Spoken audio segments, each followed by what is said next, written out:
Electrochemistry जो chapter है उसके बारे में बहुत सारा बेसिक आपको पता होगा, लेकिन जो मैं बता रहा हूं वो पता होना ज्यादा जरूरी है, बहुत इंपॉर्टेंट है।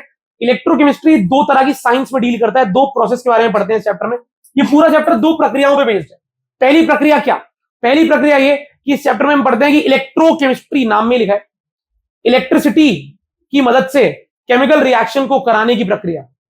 ठीक है, इलेक्ट्रिसिटी की मदद से केमिकल रिएक्शन करवाएंगे और केमिकल रिएक्शन की मदद से इलेक्ट्रिसिटी बनाएंगे। ये दोनों प्रोसेस इस चैप्टर में हम पढ़ते हैं। क्या है जान लेते हैं एक बार।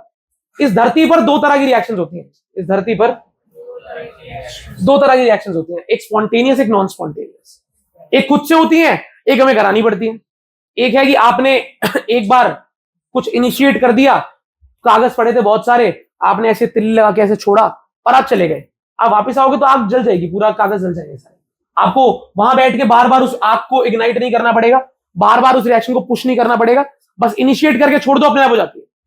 तो दुनिया में जितनी भी रिएक्शन इनिशिएट करके छोड़ दो अपने आप हो जाती है, उसे कहते हैं स्पॉन्टेनियस। क्या कहते हैं? अगर मैं कहूं कि एक टैप है, टैप, मैं चाहता हूं कि पानी नीचे जाए, मैं चाहता हूं पानी नीचे जाए, मैंने टैप को ओपन करके छोड़ दिया, अब जितना पानी है वो नीचे ही जाएगा। ऐसा नहीं है मुझे पानी के हर एक मॉलिक्यूल को जाके फूंक मारनी पड़ेगी नीचे जा भाई, वो खुद जाएगा नीचे, क्योंकि पानी के नीचे जाने की टेंडेंसी अपने आप है, स्पॉन्टेनियस है। तो जितनी भी रिएक्शंस खुद से होती है उन्हें कहते हैं स्पॉन्टेनियस रिएक्शन। और जो खुद से नहीं होती, जिनको हर वक्त धक्का दे दे के कराना पड़ता है, शुरुआत नहीं करनी उनकी, उन्हें हर वक्त कराना है, लगातार फोर्स चाहिए उन्हें कराने के लिए, उन्हें कहते हैं नॉन स्पॉन्टेनियस। क्या कहते हैं? अगर मैं आपसे बोलूं कि आपके घर में एक वाटर पंप होगा, जिसे मोटर के नाम से जानते हैं हम लोग, जानते हैं? अगर मैं मोटर का बटन दबाता हूं तो मोटर ऑन होती है, तो पानी ऊपर टैंक में जाता है, भरता है टैंक। मैं आपसे बोलूं मैं 5 मिनट के लिए मोटर बंद कर दूंगा तो क्या टैंक में पानी ऊपर जाएगा? उन 5 मिनट के लिए नहीं जाएगा, फिर ऑन करूंगा तो फिर, यानी कि मोटर की, बिजली की, पावर की, एनर्जी की कांस्टेंट जरूरत पड़ रही है ना पानी के ऊपर पहुंचाने के लिए, हर वक्त लगातार पावर देनी पड़ रही है अगर आप चाहते हो पानी पहुंचता रहे। लेकिन वहीं जब पानी नीचे आता है तो पानी का नीचे आना स्पॉन्टेनियस है, ऊपर जाना नॉन स्पॉन्टेनियस है। ऊपर जाने के लिए हमें एनर्जी देनी पड़ती है, और नीचे आना तो इतना स्पॉन्टेनियस है कि नीचे आने से हम एनर्जी बना लेते हैं। डैम सुना है? डैम, डैम में पानी को कलेक्ट करते हैं, दीवार लगाते हैं, कलेक्ट करते हैं। इधर नदी थी, पूरी नदी के बीच में दीवार लगा दी, पानी बह के आ रहा है, इकट्ठा कर रहे हैं, एकदम से गेट खोला, पानी ऐसे नीचे गया, स्लाइड होके नीचे गया, तो पानी स्लाइड होके नीचे गया, वहां पे रोलर लगा दिया, पानी के बहाव से रोलर रोल हुआ, अंदर बिजली बन गई। तो हम जानते हैं पानी का नीचे आना इतना स्पॉन्टेनियस है, इतना खुद से आता है वो नीचे, कि एक बार गेट खोला, इनिशिएट करा, पानी अपने आप नीचे आएगा और पानी के बहाव से मैं बिजली बना लूंगा, पानी मुझे एनर्जी दे देगा। वहीं अगर पानी को ऊपर ले जाना है तो मुझे एनर्जी देनी पड़ेगी। तो ये हमने नेचर से सीखा कि जो चीजें खुद से होती हैं स्पॉन्टेनियस, उनकी मदद से हम एनर्जी बना सकते हैं, और जो चीजें खुद से नहीं होती नॉन स्पॉन्टेनियस, उनको कराने के लिए उल्टा में एनर्जी लगानी पड़ती है। तो भाई घर में जो फैन चल रहा है, उसको घुमाने के लिए आपको बिजली लगानी पड़ेगी, ठीक है। लेकिन जो विंडमिल है वो नेचुरल हवा से चल रहा है, जब वो घूमेगा तो उल्टा आपको बिजली मिल जाएगी, ठीक है। तो स्पॉन्टेनियस नॉन स्पॉन्टेनियस का फर्क समझ गए हो कि नेचर में कुछ चीजें खुद से होती हैं, ठीक है, वो हमारी मदद कर देती हैं, और जो खुद से नहीं होती, जब हम उन्हें कराना चाहते हैं तो हमें उल्टा उसको मदद करनी पड़ती है। तो इसको जब केमिस्ट्री में लेके आते हैं तो बात होती है केमिकल रिएक्शंस की। नेचर में कुछ केमिकल रिएक्शंस है जिसमें आपने ए और बी मिलाया और छोड़ दिया, और आप नजारा देख रहे हो, अरे भाई साहब ए और बी बिल्कुल दोस्त हैं, बिल्कुल प्रेमी हैं, जान लगा रहे हैं एक दूसरे से मिलने के लिए, और क्योंकि वो जान लगा रहे हैं उससे मिलने के लिए, तो फिर हमारा काम आसान है। हमने तो बस इनिशिएट करा, ए और बी को डाला और एक बीच में लिंक बना के छोड़ दिया। अब क्योंकि वो खुद से एक दूसरे से रिएक्ट करने के लिए पागल है, तो खुद से रिएक्शन करेंगे ही करेंगे, और उसका मैं फायदा उठा लूंगा। कैसे बताऊंगा अभी। दूसरा, अगर ए और बी बिल्कुल रिएक्ट नहीं करना चाहते, पर मेरे को बोला गया है लैब में कि ये प्रोडक्ट बनाओ, मुझे एक प्रोडक्ट बनाना है जो मेरे को आगे एक्सपेरिमेंट में डालना है, काम आएगा बहुत ज्यादा, या किसी दवाई को बनाना है उससे, तो वो केमिकल मुझे बनाना है, पर वो खुद से नहीं बन रहा, तो क्या बनाऊंगा ही नहीं उसे। मैं खुद से नहीं बन रहा तो बनाऊंगा, बिल्कुल बनाऊंगा। उसके लिए मैं अलग अलग सॉर्ट ऑफ एनर्जी दूंगा, कभी बर्नर जला दूंगा, गर्म करके एनर्जी दूंगा, कभी इलेक्ट्रोड लगा के इलेक्ट्रोलिसिस कर लूंगा, एनोड के थोड़ जबरदस्ती, क्योंकि मुझे वो चीज चाहिए, वो खुद से नहीं हो रही, मुझे चाहिए, तो उसके लिए मैं एनर्जी सप्लाई करूंगा। हाँ, तो आज हम क्या पढ़ने वाले हैं? आज हम पढ़ने वाले हैं इसमें से पहला वाला, इलेक्ट्रोकेमिकल सेल। क्या? Electrochemical cell. याद रखो, इलेक्ट्रोकेमिकल सेल और इलेक्ट्रोलिटिक सेल दो अलग अलग सेल्स होते हैं। Electrochemical, electrolytic. इलेक्ट्रोकेमिकल, इलेक्ट्रोकेमिकल कौन? इलेक्ट्रोकेमिकल वो कौन? इलेक्ट्रोकेमिकल वो जो जिसमें रिएक्शन खुद से हो रही है। क्या हो रही है? और उस खुद से होती हुई रिएक्शन से हम इलेक्ट्रिसिटी बना रहे हैं, हम बना रहे हैं उससे एनर्जी, कि तो खुद से रिएक्शन हो रही है, मैं तुझसे एनर्जी बना लूंगा, कैसे बताएंगे? इलेक्ट्रोलिटिक कौन? इलेक्ट्रोलिटिक वो, इसमें रिएक्शन खुद से, मेरे को बैटरी लगानी पड़ रही है, अपन बैटरी लगा रहे हैं, तार लगा रहे हैं, कनेक्ट करके ऑन कर रहे हैं, तब जाके रिएक्शन हो रही है। तो हमारी दी गई एनर्जी से रिएक्शन हो रही है, उसे कहते हैं इलेक्ट्रोलिटिक सेल। क्या? इलेक्ट्रोलिटिक सेल में क्या होता है? Electricity is being converted into chemical energy. क्या? Electricity which we are supplying, electricity जो हम सप्लाई कर रहे हैं वो किसमें कन्वर्ट हो रही है? इलेक्ट्रिकल एनर्जी में। सुन रहे हो? पेपर में आएगा परसों 100%। इलेक्ट्रोलिटिक सेल वो सेल है जिसमें हम इलेक्ट्रिक एनर्जी देते हैं और वो कन्वर्ट हो जाती है केमिकल एनर्जी में। इलेक्ट्रोकेमिकल सेल वो जो हमारा फायदा कर रहे हैं, इसमें अंदर एक केमिकल एनर्जी है जो हमें मिल जाती है किसमें? इलेक्ट्रिकल एनर्जी में। तो इलेक्ट्रोकेमिकल में chemical energy gets converted into electrical energy. Electrolytic में electrical energy which is supply gets converted into chemical energy. यहां पर केमिकल्स हमें इलेक्ट्रिसिटी देते हैं, यहां पर हम केमिकल्स को इलेक्ट्रिसिटी देते हैं। समझ रहे हो फर्क? कन्वर्जन कहां से कहां हो रहा है, ये दिमाग में होना चाहिए हमारे। तो आज बात है इलेक्ट्रोकेमिकल सेल की, जहां पर एक खुद से होने वाली रिएक्शन यानी स्पॉन्टेनियस रिएक्शन को हम लेंगे और ये देखेंगे कि स्पॉन्टेनियस रिएक्शन से हम बिजली कैसे बना सकते हैं। वो रिएक्शन आपस में खुद से हो रही है, ए और बी को रिएक्ट करना है, सी और डी बनाना है, तो ए भी रिएक्ट करेगा, सी डी बनेगा। इसमें मैं बिजली कैसे बना लूंगा? बना लेंगे। कितनी? बहुत। कहां बन रही है ऐसी एनर्जी? बहुत जगह बन रही है। आपके घर में जो सेल आप यूज करते हैं उसके अंदर क्या हो रहा है? यही तो हो रहा है। उस सेल के अंदर दो केमिकल हैं, वो रिएक्ट कर रहे हैं और आपको रिमोट को चलाने के लिए बैटरी मिल गई। ठीक है, तो जो एनर्जी मिल रही है आपको वो दो केमिकल्स के रिएक्ट करने से मिल रही है, लेकिन दो केमिकल रिएक्ट करेंगे उससे भैया हम एनर्जी कैसे ले सकते हैं, बल्ब कैसे ला सकते हैं? सुनते हैं, समझते हैं, बढ़े आगे। वो क्लियर है थॉट? इलेक्ट्रोकेमिकल में केमिकल एनर्जी से इलेक्ट्रिसिटी बनाते हैं और इलेक्ट्रोलिटिक में इलेक्ट्रिकल एनर्जी। मैंने आपको ओवरव्यू दे दिया है वैसे इसका, जैसे हम कहते हैं इलेक्ट्रोकेमिस्ट्री। ठीक है, इलेक्ट्रोकेमिस्ट्री क्या होती है? The science, the process of converting chemical energy into electrical energy using the reactions which are spontaneous. अंग्रेजी में दिक्कत तो नहीं ना? वो बीच बीच में बोलूंगा तो कोई परेशानी हो तो बता देना। तो इलेक्ट्रोकेमिस्ट्री में हम उन रिएक्शंस को लेते हैं, इलेक्ट्रोकेमिकल सेल में हम उन रिएक्शंस को लेते हैं जो खुद से हो रही हैं, जो खुद से नहीं हो रही है। कौन सी? इलेक्ट्रोकेमिकल सेल में कौन सी रिएक्शन लेने का फायदा है? स्पॉन्टेनियस, जो खुद से हो रही है, क्योंकि वो खुद से हो रही है तो उनसे हमें क्या मिल जाएगी? एनर्जी। अब कैसे? अगर सुनना है तो ध्यान से सुनो। कैसे? ऐसा कैसे? अच्छा, टेस्ट है, देखो ऐसा कैसे होता है समझ लेते हैं पहले। भाई देखो, सिंपल बात है, मैं आपसे बोल रहा हूं ए और बी रिएक्ट करके सी और डी बना रहे हैं। एक जनरल सवाल है, ये 10वीं का अच्छा भी बता सकता है, मे बी। आपसे पूछ रहा हूं कि केमिकल रिएक्शन जब हो रही होती है तो अंदरूनी तौर पे क्या होता है? एक ही लाइन है इसकी, एक फ्रेज है, 2 शब्दों का। ऐसे बात मत करो, हाथ ऊपर करो।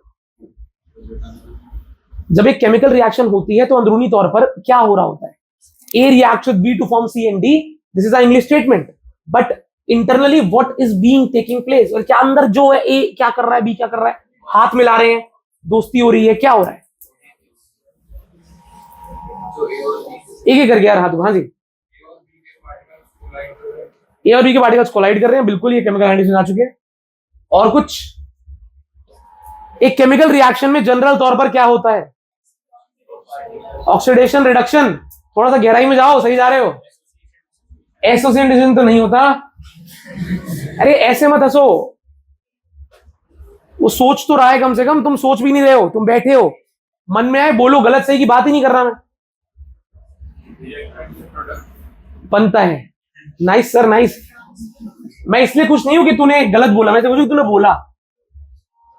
आदत डाल बोलने की आगे। हाँ ठीक है, और थोड़ा सही, बहुत बिल्कुल सही जा रहे हो, आपकी रास्ता सही। सुनो, जब भी कभी एक केमिकल रिएक्शन होता है तो उसके अंदर कुछ और नहीं, बस इलेक्ट्रॉन का लेन देन होता है। क्या होता है? एक इलेक्ट्रॉन लूज करता है, दूसरा उसे गेन करता है, एक इलेक्ट्रॉन देता है, दूसरा शेयर करता है। इलेक्ट्रॉन के इधर उधर जाते हैं, बस इलेक्ट्रॉन का लेन देन होता है। इलेक्ट्रॉन के लेन देन को ही हम केमिकल रिएक्शन कहते हैं। कोई कंपाउंड तब्दील नहीं हो जा रहा, वो न्यूक्लियर रिएक्शन होती है। जब एक बंदा पूरा बिखर के दूसरा ही पैदा हो गया अंदर से, कि हाइड्रोजन 2 टकराए, हीलियम बन गया, नहीं, उनकी बात नहीं कर रहा।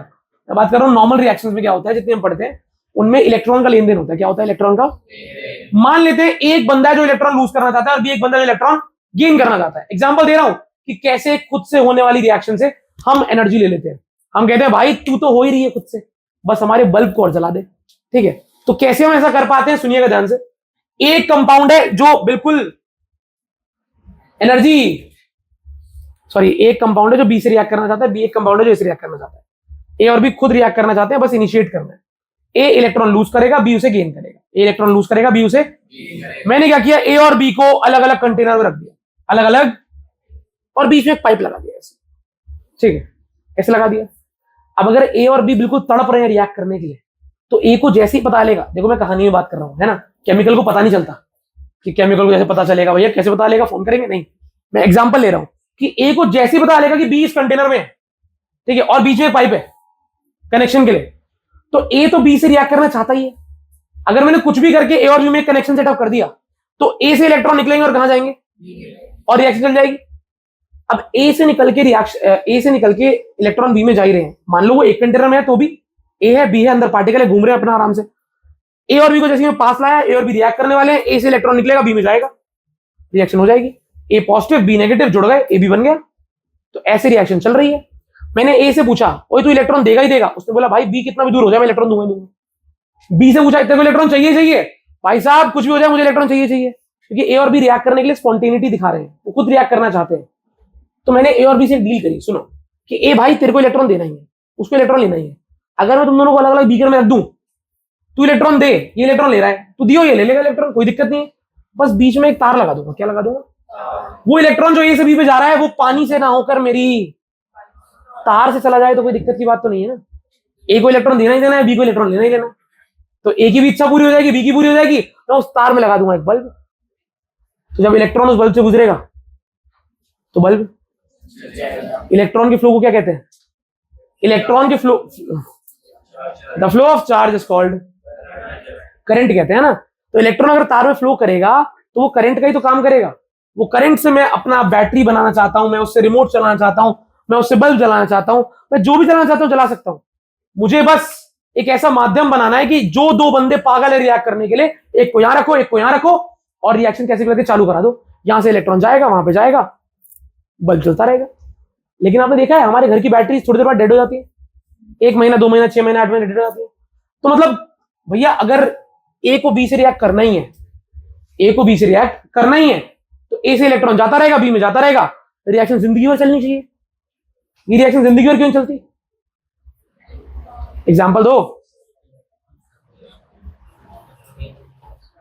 मेरे पास ए के 500 एटम थे, ए का हर एटम 2 इलेक्ट्रॉन लूज कर रहे हैं।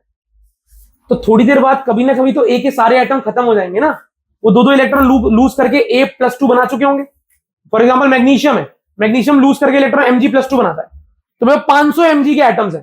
तो जब स्टार्टिंग में एक Mg अपने 2 इलेक्ट्रॉन लूज करेगा वो तार से जाएंगे, फिर दूसरा Mg करेगा वो तार से जाएंगे, करते करते कभी ना कभी तो मेरे 500 के 500 Mg खत्म हो जाएंगे। तो अब तो और Mg है ही नहीं जो और इलेक्ट्रॉन लूज करे। Mg+2 बनाता है, फिर चुप हो जाता है, और इलेक्ट्रॉन लूज कर नहीं सकता वो। तो फिर वो रिएक्शन रुक जाती है, सेल खराब हो जाता है, बैटरी डेड हो जाती है। लेकिन कभी कभी ऐसा जुगाड़ होता है कि आप उस बैटरी को दोबारा चार्ज कर सकते हो। रिचार्जेबल बैटरीज भी आती हैं। फिर उसमें क्या होता है, उसमें जबरदस्ती हम बिजली देकर उस रिएक्शन को उल्टा करते हैं। क्या करते हैं? उल्टा कराते हैं, और फिर सारे Mg दोबारा से बन जाते हैं। फिर जब उसे यूज करते हैं तो फिर वो Mg 2 इलेक्ट्रॉन लूज करता रहता है। ये मैंने आपको एक छोटा ओवरव्यू दिया था, इन डेप्थ अभी आएगा। अभी ये बताओ, आपको ये समझ में आया कि कैसे एक रिएक्शन जो खुद से हो रही है उससे हम सच में इलेक्ट्रिसिटी बना सकते हैं? क्योंकि रिएक्शन होने का मतलब इलेक्ट्रॉन का लेन देन, बस वो लेन देन लिक्विड के थ्रू ना हो कि मेरी तार के थ्रू हो जाएगा तो मेरा भी काम हो जाएगा। यही हमने बनाया और इसी को हम बैटरी कहते हैं। तो इसको केमिस्ट्री की भाषा में बैटरी नहीं कहते, इलेक्ट्रोकेमिकल सेल कहते हैं। क्या कहते हैं? केमिकल रिएक्शन की मदद से इलेक्ट्रिसिटी जनरेट हो रही है, इलेक्ट्रोकेमिकल सेल कहते हैं इसे। इलेक्ट्रोकेमिकल सेल के बारे में पढ़ेंगे, लेकिन पहले जनरली आपसे बात हो रखी है जो मैंने आपको बताया कि branch of chemistry deals with electrical energy and chemical change in redox reactions. 2 तरह के सेल्स होते हैं, एक का नाम होता है इलेक्ट्रोकेमिकल सेल, एक का नाम होता है इलेक्ट्रोलिटिक सेल। इलेक्ट्रोकेमिकल आज हम पढ़ रहे हैं, इलेक्ट्रोलिटिक हम बाद में पढ़ेंगे। देखिए, तो आपके सामने ये एक एग्जांपल है, ये एक सेल हमने बना रखा है यहाँ पे, ये है इलेक्ट्रोलिटिक सेल। क्या है ये? इलेक्ट्रोलिटिक है, बोलो ना यार। बहुत बढ़िया, ऊपर हेडिंग लिखी है। मैं डेफिनेशन हटा दूं, कोई दिक्कत तो नहीं है?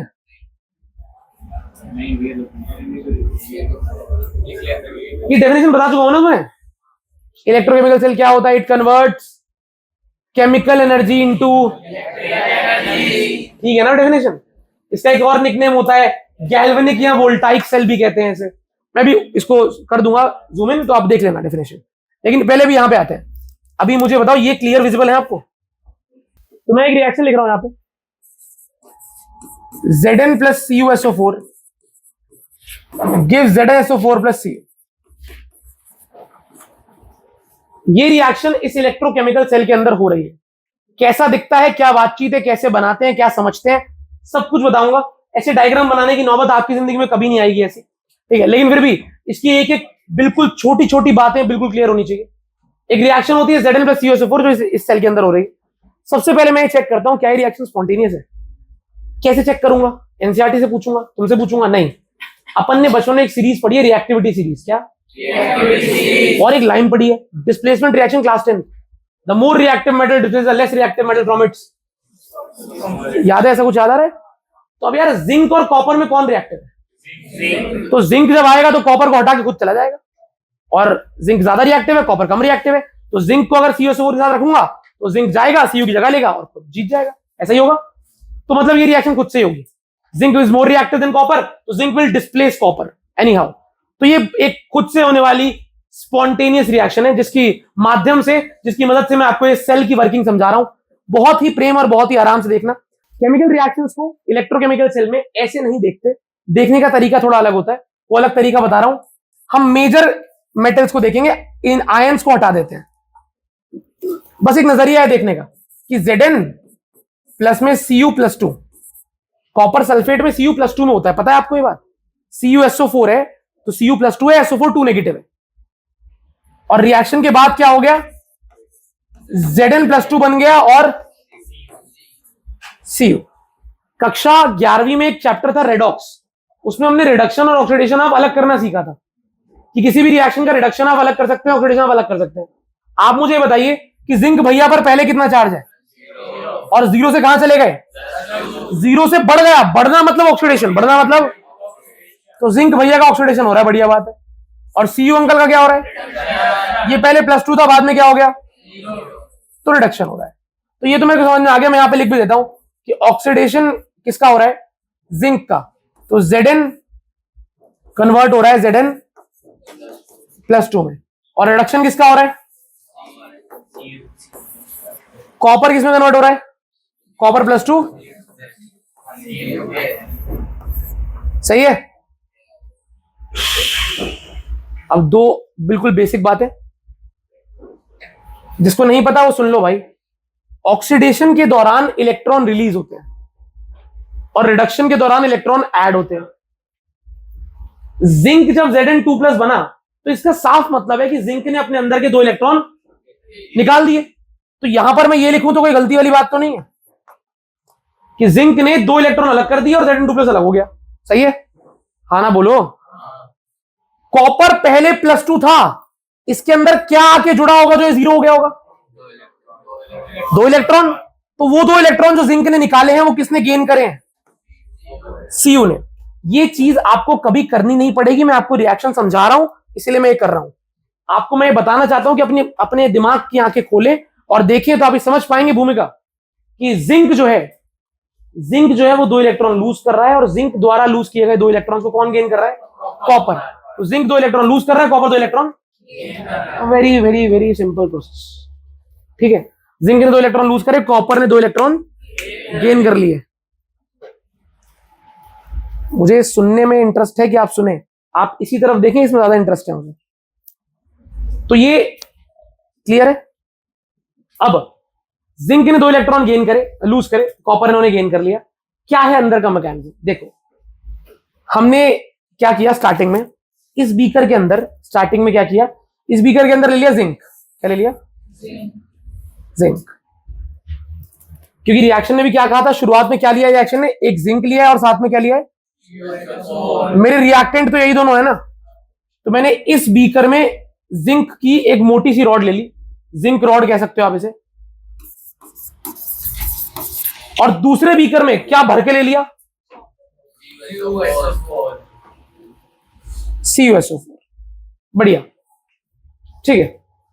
अब जिंक का ही कोई सॉल्यूशन, जिंक का ही कोई सॉल्ट, यानी यहां पर मैंने लिया ZnSO4, वो मैंने इस बीकर में भर दिया थोड़ी हाइट तक, और कॉपर का रॉड यहां पे लगा दिया। ये एक सिंपल सेटअप होता है। जब भी आप इलेक्ट्रोकेमिकल सेल सेटअप करते हैं तो आपको क्या देखना होता है? रिएक्टेंट वाले बंदे होने चाहिए। जिंक प्योर इस तरफ और CuSO4 उस तरफ डाल दिया। अब CuSO4 में कोई रॉड तो है नहीं, तो किसकी रॉड डालेंगे? ज्यादातर उसी मेटल की रॉड डालते हैं। CuSO4 में Cu की रॉड डाल दी, और Zn वाले में कोई इलेक्ट्रोलाइट नहीं है, कोई लिक्विड नहीं है, तो Zn का ही कोई सॉल्ट ZnCl2 या ZnSO4 डाल दिया। ठीक है, तो ये आपका सेल सेटअप हो चुका है। अब होगा क्या? अब बहुत ध्यान से सुनना कि अंदर होगा क्या। जैसे ही मैं जिंक रॉड को ZnSO4 में डिप करके छोड़ूंगा, Cu रॉड को CO में डिप करके छोड़ूंगा, और यहां पर लगा दूंगा एक वोल्ट मीटर, नापने के लिए कि कोई इलेक्ट्रॉन आ रहा है कि नहीं आ रहा, कोई वोल्टेज आ रही है नहीं आ रही। करंट आएगा तो सुई उठ जाएगी अपने आप। शुरुआत कहां से होती है? बहुत ही ध्यान से देखना है सबको। शुरुआत होती है यहां से। सबसे पहले जिंक भाई साहब जो यहां बैठे हैं वो क्या कर रहे हैं? टूट रहे हैं किसमें? और 2 इलेक्ट्रॉन में। तो कहानी यहां शुरू होती है, याद नहीं रखनी, समझनी है बस, कि जिंक भाई साहब कुर्बानी देते हैं और कन्वर्ट हो जाते हैं Zn2+ और 2 इलेक्ट्रॉन, ये Zn+2। अच्छा, पहले तो मैं बता देता हूं कि क्या आपको पता है कि ZnSO4 लिक्विड के अंदर ZnSO4 के रूप में नहीं होता। ये एक आयनिक कंपाउंड है, तो पानी में जाते ही टूट जाता है। तो इस पूरे लिक्विड के अंदर बहुत सारे Zn2+ पहले से बैठे हैं, और साथ में उनके पेयरिंग, उनके साथी उतने ही SO4 2 नेगेटिव भी बैठे हैं। समझ रहे हो? कहानी ये शुरू हो रही है। इस लिक्विड के अंदर बहुत सारे Zn2+ और बहुत सारे SO4 2 नेगेटिव बैठे हैं, बराबर मात्रा में बैठे हैं। लिक्विड न्यूट्रल है, लिक्विड न्यूट्रल है, मानते हो? ZnSO4 में आयंस में टूटे रहते हैं Zn और SO4। ZnSO4 के अंदर Zn और SO4 आयंस में टूटे होते हैं। ठीक है, तो ये टूट रखे हैं। जैसे ही मैंने रॉड वॉड डाली और रिएक्शन चालू हुई, सबसे पहले ये सॉलिड Zn, जिंक रॉड से जिंक निकलता है और Zn2+ में टूटता है। किसमें टूटता है? Zn2+ में टूटता है। देखो क्या होता है, जिंक Zn2+ में टूटेगा और लिक्विड में चला जाएगा। कहां चला जाएगा? लिक्विड में पहले से बहुत सारे Zn2+ है ना, बोलो। तो एक जिंक का एटम Zn2+ टूटा और साथ में उसने क्या दिए? 2 इलेक्ट्रॉन्स। क्या वो 2 इलेक्ट्रॉन कहां चले गए?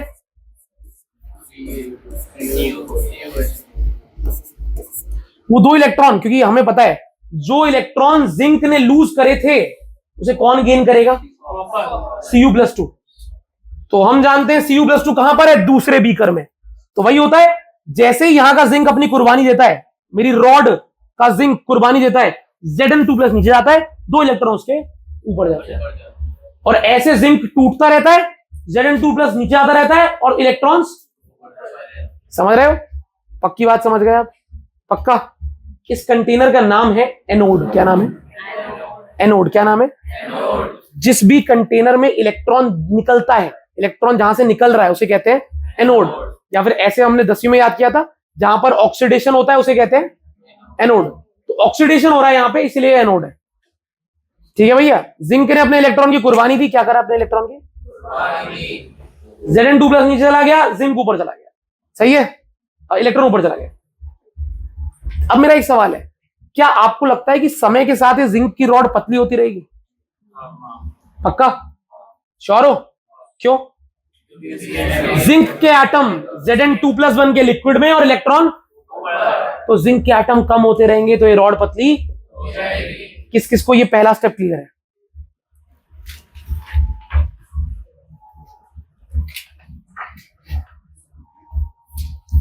जब दुकान पे बैठे तो अलग एटीट्यूड रखें, यहां पर तरीके से पढ़े। ठीक है? तो अब यहां से क्या हो रहा है? करंट जा रहा है, करंट गया, इलेक्ट्रॉन गया, इलेक्ट्रॉन गया, इलेक्ट्रॉन गया, इलेक्ट्रॉन गया, इलेक्ट्रॉन गया, इलेक्ट्रॉन आ गए इस रॉड के ऊपर। इस पूरी रॉड पे इलेक्ट्रॉन बैठे हुए हैं बहुत सारे। कहां से आए? कहां से आए? Zn SO4। अब ये लिक्विड कौन है? तो लिक्विड के अंदर CuSO4 एकत्रित रहेगा या अलग अलग रहेगा? कैसे? Cu+2 Cu+2 Cu+2 आयन से टूटा रहेगा, यहां भी वहां भी। तो जैसे ये इलेक्ट्रॉन यहां पे आते हैं तो होगा क्या, ये Cu+2 इन दो इलेक्ट्रॉन से जुड़कर क्या बना लेगा, Cu, कॉपर सॉलिड, और रॉड के ऊपर जम जाएगा। नहीं आया समझ में?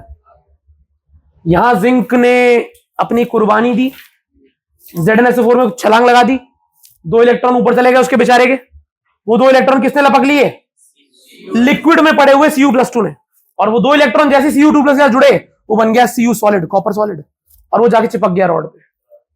समझ रहे हो? अब यहां से इलेक्ट्रॉन आते रहेंगे, इधर के Cu निकल निकल के जमते रहेंगे। तो क्या ये मेरी कैथोड की रॉड थिक नहीं होती रहेगी? कौन सी, कॉपर रॉड है, मुझे एक्स्ट्रा कॉपर मिलता रहेगा। मतलब मुझे रिएक्शन के अंत में क्या होने वाला है कि ये रॉड तो पतली होते होते जिंक, और मुझे बहुत सारा, रिएक्शन को देखो, स्टार्टिंग में जिंक लिया था, अंत में क्या मिला, यही हो रहा है ना। यहां भी नहीं आ रहा समझ में कि जिंक रॉड से इलेक्ट्रॉन निकलते रहेंगे, Zn2+ छलांग लगाता रहेगा, और यहां से इलेक्ट्रॉन जाकर यहां पर कॉपर से जुड़ता रहेगा, कॉपर ऊपर आके चिपकता रहेगा। मानते हो? इसमें ना एक झोल हो गया बहुत तगड़ा। क्या झोल हो गया भैया? भाई साहब आपको नहीं लगा कि पहले ये लिक्विड न्यूट्रल था? न्यूट्रल था, Zn2+ लगातार छलांग लगा रहे हैं यहां से, पर उनको पेयर करने के लिए SO4 तो नहीं है एक्स्ट्रा। Zn2+ तो आया यहां से, लेकिन क्या SO4 आया? SO4 तो उतने ही जितने पहले थे। तो ZnSO4 का लिक्विड में कौन सा चार्ज आ गया? पहले Zn और SO4 बराबर थे, न्यूट्रल था। आपने ऊपर से Zn2+ को धक्का मारा, बहुत सारे Zn2+ कूद गए लिक्विड के अंदर, तो लिक्विड के अंदर बहुत Zn2+ की मात्रा बढ़ नहीं जाएगी? पॉजिटिव चार्ज बहुत ज्यादा नहीं हो गया? लिक्विड की न्यूट्रलिटी कॉम्प्रोमाइज नहीं हो गई?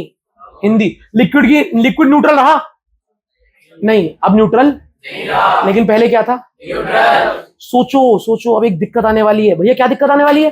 बालक जब ये बहुत पॉजिटिव हो जाएगा, फिर अगला Zn2+ बोलेगा मैं आ रहा हूं, चाहिए उसको रिपेल नहीं करेगा, आने ही नहीं देगा, रिएक्शन रुक जाएगी। 1 मिनट के अंदर रिएक्शन रुक जाएगी। 1 मिनट में 500-600 Zn2+ कूदेंगे, वो सारे Zn2+ इस लिक्विड को पॉजिटिवली चार्ज बना देंगे, क्योंकि जो Zn आ रहा है उसको कैंसिल करने के लिए SO4 थोड़ा आ रहा है कहीं से, बस Zn आ रहा है ऊपर से। समझ रहे हो मेरी बात को? किस किस को समझ में आ रहा है मैं क्या बोल रहा हूं? गेरा को नहीं आ रहा? गेरा बोलना रहता है, गेरा की क्या कर रहे हो गेरा? हाँ भाई, अरे रुक ले यार। ये बताओ, यहां से जो Zn आएंगे वो छलांग मारेंगे, छलांग मारेंगे, तो ये लिक्विड पॉजिटिवली चार्ज हो जाएगा, क्योंकि पहले 20 Zn 20 SO4 थे, अब 5-7 Zn और आ चुके हैं, उनको कैंसिल करने के लिए SO4 हमारे पास एक्स्ट्रा नहीं है। तो जितने Zn यहां आते रहेंगे ये पॉजिटिवली चार्ज होता रहेगा, हाँ ना बोलो। और फिर थोड़े टाइम बाद ही ये Zn जो यहां से कूद रहा होगा उसको ये Zn2+ बोलेगा, ओए अब मत आ भाई साहब, हम बहुत पॉजिटिव, उसको रिपेल करेंगे। ये Zn2+ नीचे कूद नहीं पाएगा, इलेक्ट्रॉन ऊपर जा ही नहीं पाएगा, रिएक्शन रुक। सेम स्थिति इस वाले कंटेनर की भी है। कैसे? यहां पर भी अलग कहानी चल रही है भाई। यहां पर क्या हो रहा है समझना चाहते हो तो ध्यान समझो, इधर उधर मत देखो, ध्यान समझ लो। ये सारी कहानी तब काम आती है जब एक लॉजिकल क्वेश्चन आता है, ठीक है? इसीलिए, नहीं तो ये कोई इंटरेस्टिंग मॉरल वाली कहानी नहीं है जो मुझे मजा आ रहा है तुम्हें सुनाने में, ठीक है? यहां पर क्या होता है, यहां पर ये है कि भाई इलेक्ट्रॉन आते रहे, नीचे के Cu+2 जाकर रॉड पे चिपकते रहे।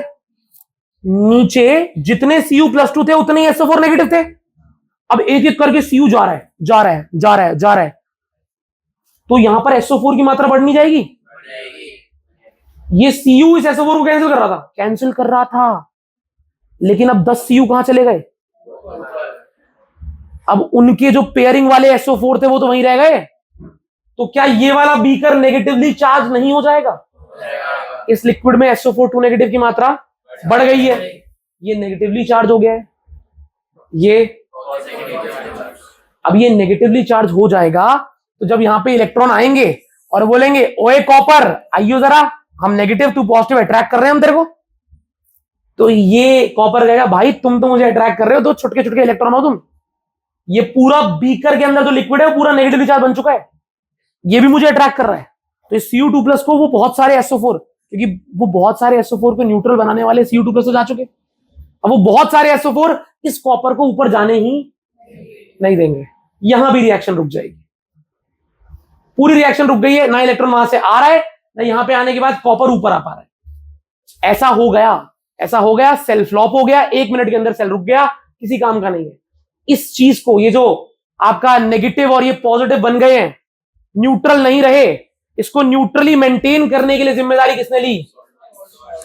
सॉल्ट ब्रिज ने। किसने? जैसे ही हमने सॉल्ट ब्रिज लगाया तो अंदर की प्रक्रिया गजब से चालू हो गई। वो गजब प्रक्रिया क्या थी? बहुत ही बढ़िया प्रक्रिया थी। सॉल्ट ब्रिज ने एक ऐसा काम कर दिया कि भाई ये सॉल्यूशन न्यूट्रल और ये भी न्यूट्रल, यहां पर जो Zn भैया आ रहे हैं उनके लिए SO4 का इंतजाम कर दिया। क्या कर दिया? जो नए नए Zn आ रहे हैं उनके लिए किसका इंतजाम कर दिया? यहां पर Cu जाया जा रहा था, SO4 की मात्रा बढ़ रही थी, उनको कैंसिल आउट करने के लिए कौन नहीं बैठा था? कॉपर।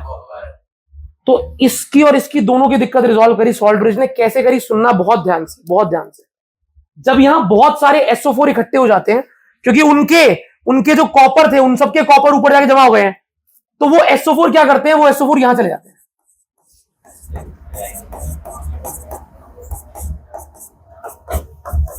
किसके अंदर चले जाते हैं? Salt bridge. किसके अंदर?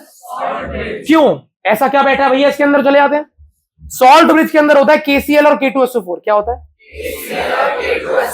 KCl और मैं मान लेता हूं ये मैंने सॉल्ट ब्रिज लिया है K2SO4 वाला, आपके लिए समझने में आसानी होगी। तो इस सॉल्ट ब्रिज के अंदर बहुत सारे K पॉजिटिव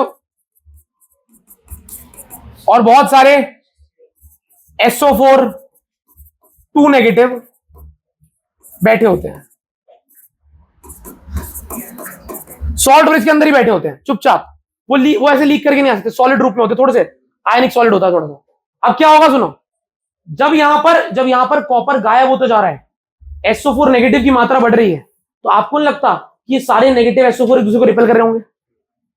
जाए तो कहां जाए? एक पाइप दिख रहा है जिसके अंदर K पॉजिटिव बैठा है। कौन बैठा है? K positive. अब कहानी क्या है? कहानी ये है कि ये सारा K पॉजिटिव इस SO4 2 नेगेटिव से अट्रैक्ट होकर यहां कहीं आ जाता है, यहां पे नीचे की तरफ। कहां जाता है? नीचे की तरफ। कहां जाता है? नीचे की तरफ। अब देखो, इस पाइप के अंदर, सॉल्ट ब्रिज के अंदर 500 K प्लस है एज्यूम करते हैं, और 500 SO4 2 negative, 500 K positive, 500 SO4 2 negative. 500 में से 100 पोटेशियम के आयंस अट्रैक्ट होके यहां चले गए, इन नेगेटिव से अट्रैक्ट होके, कि इन सबके कॉपर तो ऊपर भाग गए हैं, SO4 रह गया है, इनसे अट्रैक्ट होके K पॉजिटिव यहां तक आ गया, यहां तक। तो ये K पॉजिटिव यहां तक आ जाता है, और ये SO4 इस K पॉजिटिव से अट्रैक्ट होके यहां चला जाता है, ऊपर। कहां चला गया? ये वाले जो K यहां तक आए हैं बालक, वो K इधर से पहले, इधर से वहां चले गए, ये SO4 कहां चले गए? यहां पे। कितने SO4 गए? मान लो टोटल 500 K थे, 500 में से 100 K यहां चले गए अट्रैक्ट होके, तो 100 ही SO4 इनसे आके जुड़ गए। 100 SO4 इन्होंने अट्रैक्ट कर लिए। अब इसके बाद क्या होगा? जब 100 SO4 यहां पे आ गए, उन 100 SO4 नेगेटिव से रिपेल होकर उतने ही SO4 2 नेगेटिव यहां से नीचे आ गए। याद रखो, इस बीकर का SO4 इस पाइप में गया, इस पाइप का SO4 इस बीकर में आया। जो सबसे पहले K प्लस इधर गए थे वो कैसे गए? अट्रैक्ट हो गए, नेगेटिव बढ़ गया ना यहाँ पे बहुत ज्यादा। यहां पर SO4 नेगेटिव की मात्रा, 2 नेगेटिव की मात्रा बहुत ज्यादा हो गई। पोटेशियम यहां पे आया, पोटेशियम ने SO4 को अट्रैक्ट किया, SO4 ऊपर गए पाइप में। 500 K और 500 SO4 थे, इन 100 K ने जुगाड़ करके नए 100 SO4 अट्रैक्ट कर लिए, तो SO4 की मात्रा बढ़ गई, 600 हो गए। इक्वल कैसे होगा?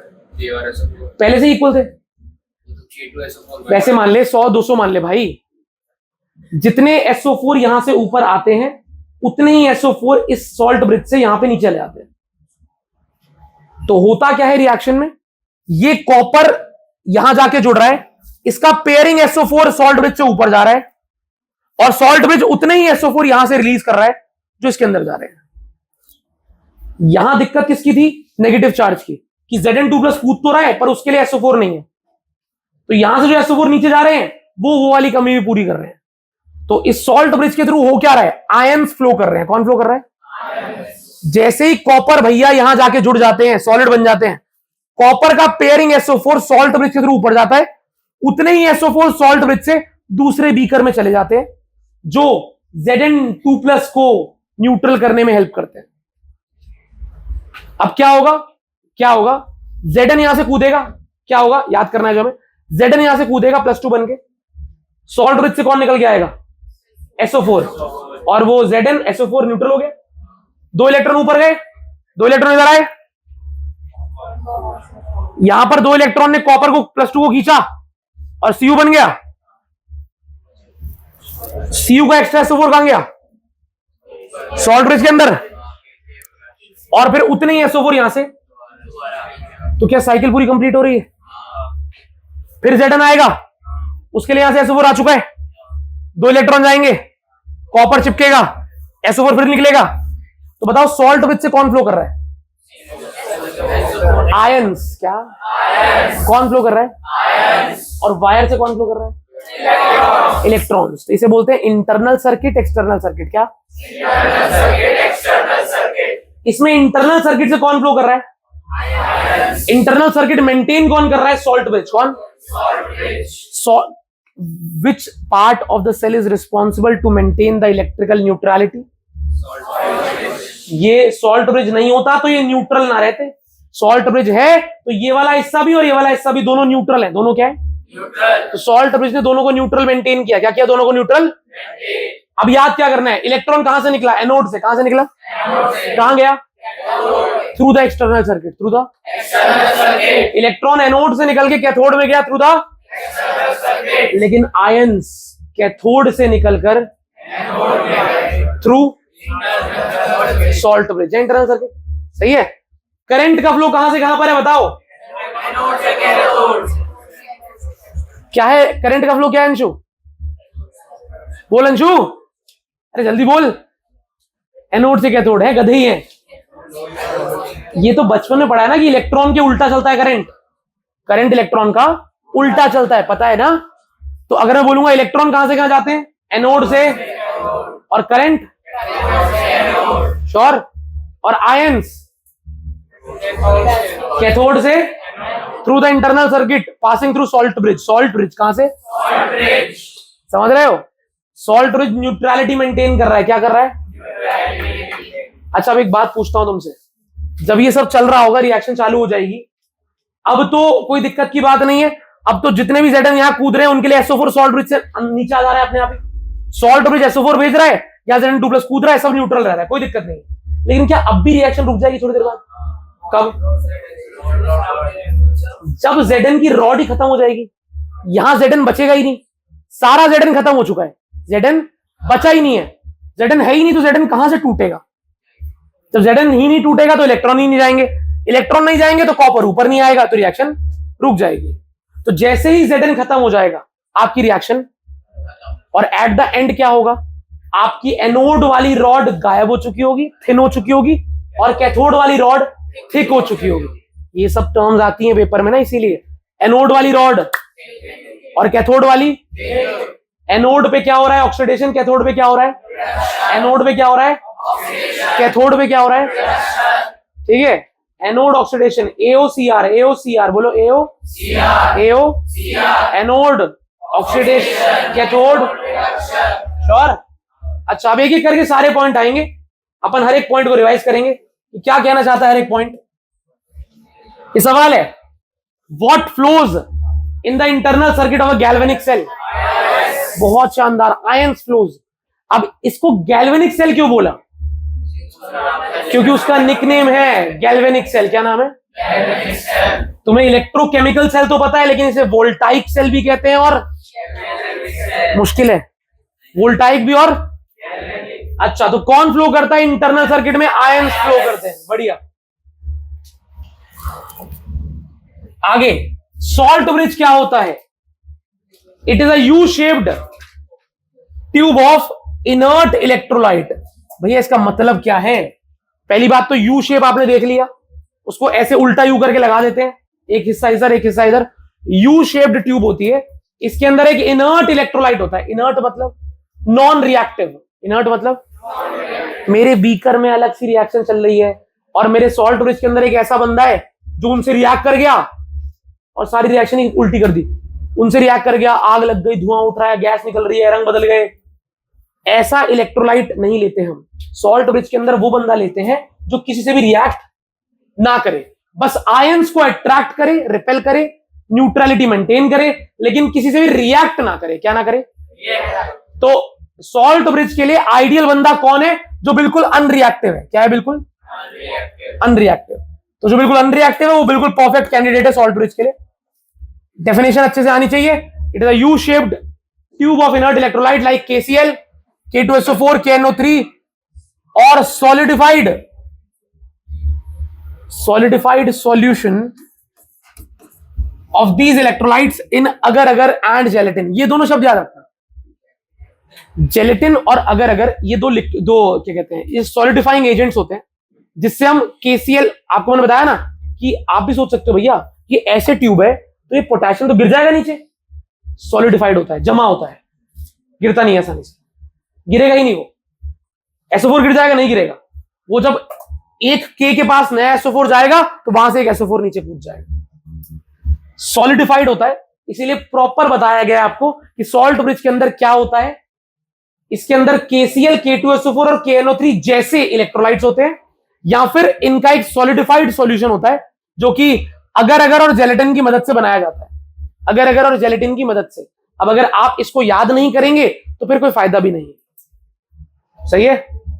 वहां से लिखा है inert electrolytes, its ions do not react और do not take part in the redox reaction. उसके आयंस रिएक्शन में कोई पार्ट नहीं लेते, बस अट्रैक्ट और रिपेल करते हैं। ठीक है, ये क्लियर है? इसका मेन फंक्शन क्या था?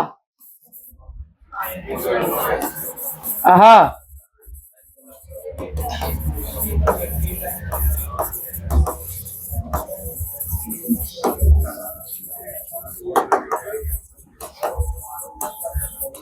ये है इसका main function, to maintain the electrical neutrality of the cell.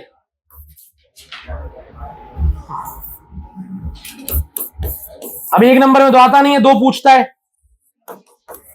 To complete the internal circuit, अंदर के सर्किट को कंप्लीट करना। इलेक्ट्रॉन फ्लो ही नहीं करेगा, कंप्लीट नहीं होगा तो।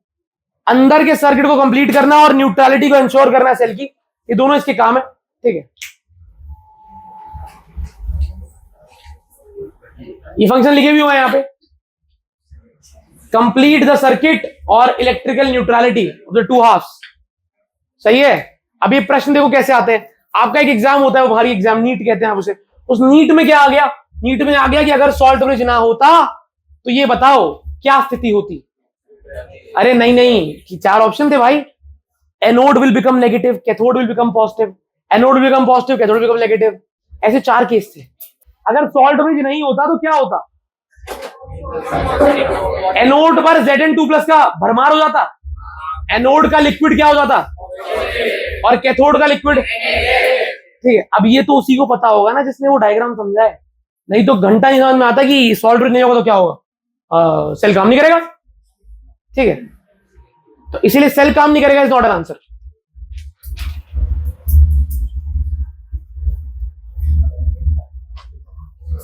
पहला पॉइंट, अब पॉइंट्स आएंगे क्या करके, इस डायग्राम से रिलेटेड पॉइंट्स जो हमें याद होने चाहिए।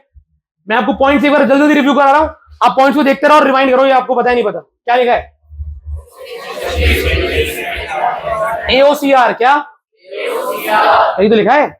AO एनोड पे होता है ऑक्सीडेशन, कैथोड पे होता है। ठीक है, तो AOCR, ध्यान से बात करने वाले एजेंट जो बच्चे हैं ऐसे, उनको जल्दी जल्दी हमें डिटेक्ट करना है कौन है ये कुत्ते।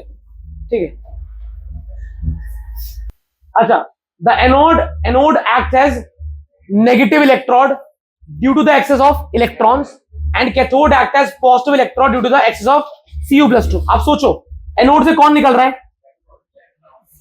इलेक्ट्रॉन।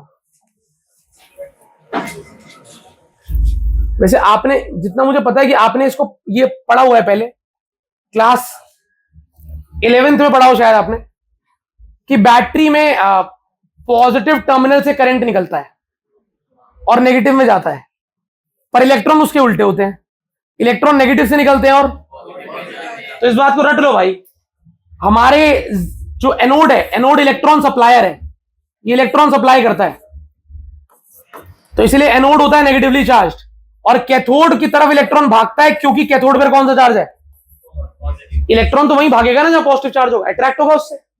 इलेक्ट्रॉन एनोड से निकल के कैथोड पे जा रहा है, इसका मतलब एनोड नेगेटिव है और कैथोड, सोचने की बात है, इलेक्ट्रॉन खुद नेगेटिव है तो वो कहां से दूर भागेगा, नेगेटिव वाले से रिपेल होके, और किसके पास जाएगा, तो क्योंकि मैं जानता हूं इलेक्ट्रॉन एनोड से कैथोड पे जाता है तो anode will be negatively charge and cathode will be, ये सारे सवाल पेपर में आए हैं बहुत बार, ठीक है, ये बिल्कुल टर्म ही लिखवा दिए, anode act as negative electrode और रीजन आता है due to excess of electrons, और cathode act as positive electrode due to excess of copper 2+, बहुत सारे Cu2+ है ना इसमें, नहीं है समझ में, तो भाई लिखने से कुछ नहीं होगा, ये तो समझ में आना चाहिए पहले, अगर समझ में आ गया तो आप खुद ही बना लोगे, भैया हमें डायग्राम याद है, इस तरफ एनोड था, इस तरफ कैथोड था और इलेक्ट्रॉन यहां से यहां जा रहे थे, डायग्राम मेमोरी में बैठा हुआ है, तो इलेक्ट्रॉन एनोड से निकलते हैं कैथोड पे जाते हैं, नेगेटिव से निकलते हैं पॉजिटिव पे जाते हैं, ठीक है। अगला पॉइंट कहता है इलेक्ट्रॉन फ्लोज फ्रॉम क्या, anode to, but current flows from, समझ रहे हो ना भैया कि करंट की डायरेक्शन तो इलेक्ट्रॉन के उल्टी होती है, तो इलेक्ट्रॉन कैथोड से एनोड और करंट एनोड से इलेक्ट्रॉन, इसको आप एक सेंस में याद कर लीजिएगा, दूसरा सेंस अपने आप बना लोगे, ठीक है। इलेक्ट्रॉन के उल्टा होता है करंट की डायरेक्शन, इलेक्ट्रॉन जाते हैं एनोड से तो करंट जाएगा कैथोड से, from the external circuit, from the, कोई दिक्कत, श्योर, ये सारे पॉइंट्स याद रहे इसलिए डायग्राम में कहानी बताई थी आपको। अगला पॉइंट क्या कह रहा है, the excess cations in the anode, यहां पर जो एक्सेस कैटायन बन जाते हैं Zn+2, याद है, यहां से एक्सेस कैटायंस और यहां पर जो बहुत सारे क्या बन गए थे, एनायन SO2 नेगेटिव, वो सारे कहां पे जाते हैं, सॉल्ट ब्रिज, क्या,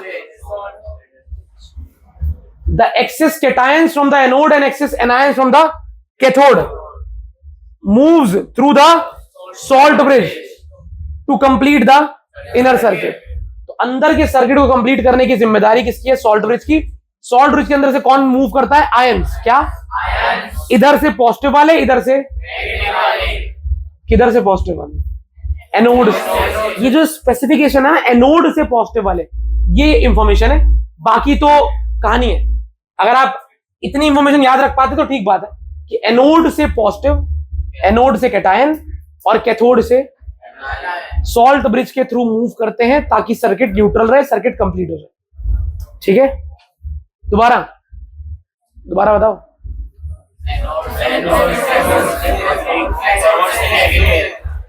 एनोड में एक्सेस में क्या था, कैटायन, और कैथोड में एक्सेस में क्या था, तो एनोड से कैटायन और कैथोड से उल्टा है, एनोड से कैटायन और कैथोड से सॉल्ट ब्रिज के थ्रू जाते हैं और इलेक्ट्रिकल न्यूट्रलिटी को मेंटेन करते हैं, इंटरनल सर्किट को कंप्लीट करते हैं।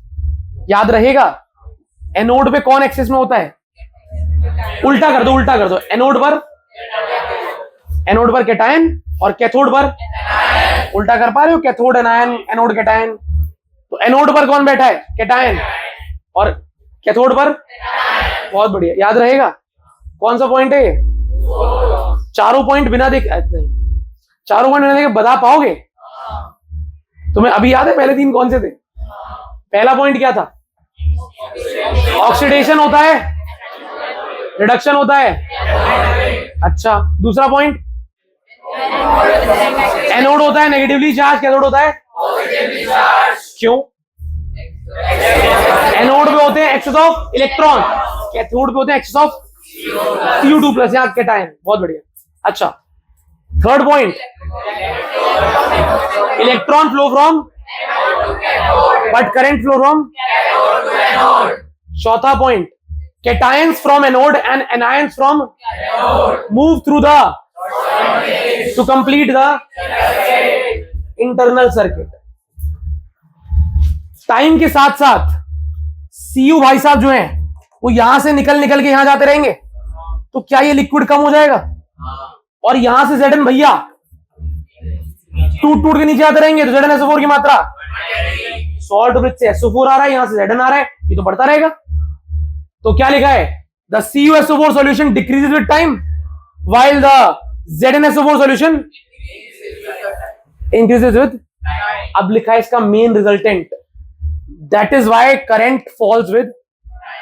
देखो टाइम के साथ साथ Cu कम हो जाएगा, CuSO4, और ये बढ़ जाएगा, ये बढ़ जाएगा, ये कम हो जाएगा, तो करंट भी धीरे धीरे क्या होता रहेगा? बैटरी एकदम से डेड नहीं होती है, देखा है कभी? पहले वीक होती है, फिर वीक होती है, और फिर एकदम से डेड होती है। पता है ना तुम्हें कि सेल जो होता है तुम यूज करते हो घर में, वो सेल चाहे वो लेड स्टोरेज हो या लिथियम आयन हो, दोनों सेल एकदम से डेड नहीं होते। फोन की बैटरी एकदम डेड हो जाती है, वो धीरे धीरे कम होती है, फोन इनइफेक्टिव हो जाता है। 2-3% में फोन उतना अच्छे से काम नहीं करता, पता है तुम्हें? तो सेल की एफिशिएंसी कम हो जाती है, करंट कम हो जाता है टाइम के साथ साथ। क्यों? क्योंकि एक सॉल्यूशन बढ़ गया और एक, देखो ये रिएक्शन करने में एक इंपॉर्टेंट रोल था कॉपर का। इसका लिक्विड किससे निकलकर Cu2+ यहां जा रहा था, जो रिएक्शन को कंप्लीट कर रहा था, लेकिन लिक्विड के अंदर जो Cu2+ था वही खत्म हो चुका है। टाइम के साथ साथ CuSO4 कम हो जाता है, ZnSO4 बढ़ जाता है। तो लिक्विड्स, इलेक्ट्रोलाइट्स जो है वो ऑपोजिट हो जाते हैं, ZnSO4 बढ़ जाता है, CuSO4 कम हो जाता है, इसीलिए करंट भी टाइम के साथ क्या हो जाता है। और इसको तुम वैसे भी याद कर लो, जनरली एक किसी भी इलेक्ट्रोकेमिकल सेल में समय के साथ साथ करंट की मात्रा, ग्राफ आएगा इसका नीट जेई में, याद रखना। करंट इन इलेक्ट्रोकेमिकल सेल कम होता है, क्या होता है? समय के साथ, कांस्टेंट नहीं रहता, धीरे धीरे कम होता रहता है, ठीक है? समय के साथ करंट की मात्रा कम हो जाती है, इसे बोलते हैं current falls with time. Current falls with, वही स्टेटमेंट लिखिए जो एग्जाम्स में आती है, करंट फॉल्स विद। एमसीक्यू के 4 ऑप्शन होते हैं, उसमें एक ऑप्शन ये होता है, current remain same and decrease after time, या current falls with time, current falls with time, gradual decrease. आगे बढ़े।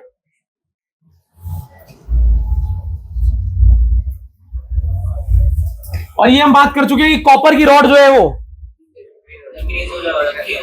भारी हो जाएगी और जिंक की रॉड थिन हो जाएगी। सबसे इंपॉर्टेंट पॉइंट ये है भाई, सबसे इंपॉर्टेंट पॉइंट, अगर ये जो मैंने क्रिएट कर दिया, रिएक्शन को चालू करके जो मैंने बना दिया पूरा, ये एक बैटरी, एक सेल है, क्या है? सेल, एक सेल है जिससे मैं एनर्जी ले रहा हूं। अभी जो सेल मैंने बना दिया है, अगर मैं इसी सेल का अपोज करने के लिए बाहर से एक बैटरी लगा दूं, बाहर से एक, तो मैं क्या कर रहा हूं, यहां पर एक बैटरी लगा दे रहा हूं, बिल्कुल ऑपोजिट, जो मेरे इस इलेक्ट्रोकेमिकल सेल का अपोज कर रही है। क्या कर रही है? मेरे इलेक्ट्रोकेमिकल सेल की वोल्टेज है ई सेल। क्या है वोल्टेज? हम डिनोट कर रहे हैं उसे ई सेल से, ऐसे। ये मेरे सेल की वोल्टेज है, मैंने एक बैटरी लगा दी इतनी वोल्टेज की, ई वोल्टेज की। ये मेरे सेल की वोल्टेज है जो मैंने बनाया है, इलेक्ट्रोकेमिकल सेल, और मैंने इतने वोल्टेज की एक बैटरी लगा दी इसका अपोज करने के लिए। क्या करने के लिए? अपोज। अपोज मतलब इस बैटरी को कम करने के लिए, वीक करने के लिए। तो जो आपने ऑपोजिट बैटरी लगाई है, अगर इसकी वोल्टेज आपके सेल की वोल्टेज से कम हुई, क्या हुई? सोचो, मेरा सेल काम कर रहा है, जान लगा रहा है, इलेक्ट्रॉन को भेज रहा है, उधर एक बैटरी लगा दी मैंने जो मेरे सेल का अपोज कर रही है, पर इस वाले की ताकत, अपोज करने वाली बैटरी की ताकत कम है, उसकी ताकत ज्यादा है, तो क्या इलेक्ट्रोकेमिकल सेल के अंदर रिएक्शन हो रही होगी? पर धीरे नहीं हो जाएगी, करंट कम नहीं हो जाएगा, reaction will become slow, current will decrease, reaction धीरे हो जाएगी ना। अरे यार, अपोजिंग बैटरी जो है अगर मेरी सेल की बैटरी से वीक है, कम है, क्या लिखा है पहला पॉइंट? आपके सेल की बैटरी अगर ज्यादा हो और अपोज वाली क्या हो? कम, तो रिएक्शन तो चलती है बट स्लोली, रिएक्शन चलेगी लेकिन धीरे। अब मान लो ऐसा करते हैं हम कि मेरे जो सेल की बैटरी है उसके बराबर बैटरी लगा दी ऑपोजिट में, 0.2 वोल्ट सेल की वोल्टेज, 0.2 वोल्ट मेरी बाहर की एक्सटर्नल बैटरी की वोल्टेज। क्या रिएक्शन रुक जाएगी? बिल्कुल रिएक्शन बंद हो जाएगी, सेल बिल्कुल काम करना बंद कर देगा। बढ़िया। तो क्या लिखा है? The reaction will stop, the reaction ceases या रिएक्शन विल स्टॉप। आखिरी पॉइंट, अगर मान लो आपने उल्टा कर दिया, आपने अपनी बैटरी की वोल्टेज से ज्यादा वोल्टेज की बैटरी लगा दी अपोज करने के लिए, इलेक्ट्रॉन इधर से इधर आ रहे थे, मेरी बैटरी काम कर रही थी, सेल काम कर रहा था इलेक्ट्रॉन में से, मैंने एक बैटरी लगाई जो उसका अपोज कर रही है, और फिर मैंने इसकी वैल्यू को उसके बराबर कर दिया तो रिएक्शन रुक चुकी है। अब मैंने ऑपोजिट बैटरी की वैल्यू बहुत बढ़ा दी, तो क्या होगा, मेरी बैटरी तो काम कर ही नहीं पाएगी, बल्कि उल्टा नहीं हो जाएगा, मेरी बैटरी के चक्कर में इलेक्ट्रॉन वहां से वहां आ रहे थे, अब ये ज्यादा पावरफुल है ऑपोजिट में, तो इलेक्ट्रॉन, इसे बोलते हैं रिवर्स रिएक्शन। क्या बोलते हैं? एक रिएक्शन जो खुद से हो रही थी जिससे मैंने बैटरी बनाई, वो रिएक्शन अब बंद हो जाएगी, और दूसरी रिएक्शन उल्टी वाली जो खुद से नहीं हो रही थी, नॉन स्पॉन्टेनियस, वो रिएक्शन चालू हो जाएगी सेल के अंदर। आपने जो बैटरी लगाई अगर वो आपके सेल की बैटरी से ज्यादा होगी और ऑपोजिट में लगा दी आपने, तो आपकी सेल की रिएक्शन तो रुक जाएगी, उल्टी रिएक्शन चालू हो जाएगी। क्या रिएक्शन चालू हो जाएगी? Reverse reaction. क्या बोलते हैं? The reaction will occur in the opposite direction. अब एक बात बताओ, जो मैं रिएक्शन करा रहा था जो खुद से हो रही थी वो स्पॉन्टेनियस थी? क्या थी वो? क्या थी? अब जब मैंने बैटरी उल्टे में लगाई, एक्सटर्नल बैटरी, उसने उस स्पॉन्टेनियस रिएक्शन को तो रोक दिया। क्या कर दिया? उल्टी रिएक्शन स्टार्ट नहीं करती,